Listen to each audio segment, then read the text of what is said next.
Hello bachcho, let's read the question.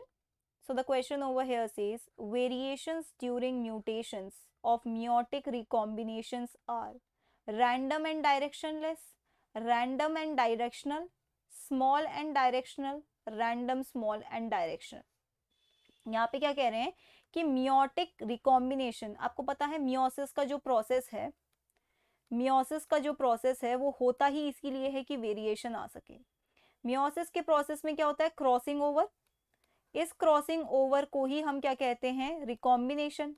दो chromosome इस तरीके से, दो क्रोमोसोम्स हैं, होमोलोगस क्रोमोसोम, इनके बीच में क्रॉसिंग ओवर होती है इस तरीके से, है ना. इसी को हम क्या कहते हैं? रिकॉम्बिनेशन. और रिकॉम्बिनेशन मियोसिस में क्यों होती है? ताकि वेरिएशंस आ सके, है ना, वेरिएशंस आ सके. अब वेरिएशंस इतनी इंपॉर्टेंट क्यों है? देखिए, ये इन वेरिएशन में से कुछ वेरिएशन बहुत अच्छी होती हैं. अच्छी इन द सेंस आपको सर्वाइवल प्रोवाइड कर सकती है. और अगर इन्होंने सर्वाइवल प्रोवाइड कर दिया तो इन्हें कौन सेलेक्ट कर लेगा? नेचर सेलेक्ट कर लेगा. नेचुरल सिलेक्शन वर्क करेगा इस पे, है ना. और अगर ये फेवरेबल हुई तो ये सेलेक्ट हो जाएंगी, राइट. तो वेरिएशन तो रॉ मटेरियल है आपके एवोल्यूशन का. अगर वेरिएशन ना हो तो एवोल्यूशन किस चीज का होगा?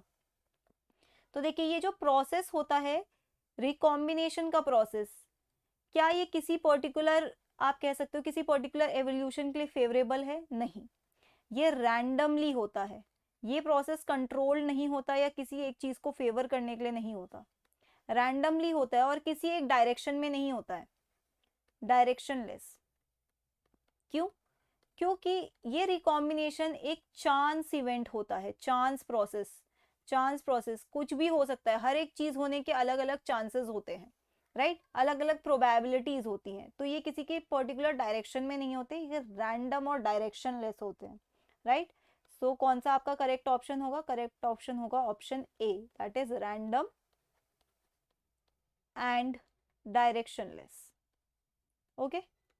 So that's it for the question. I hope you understood it well. Best of luck.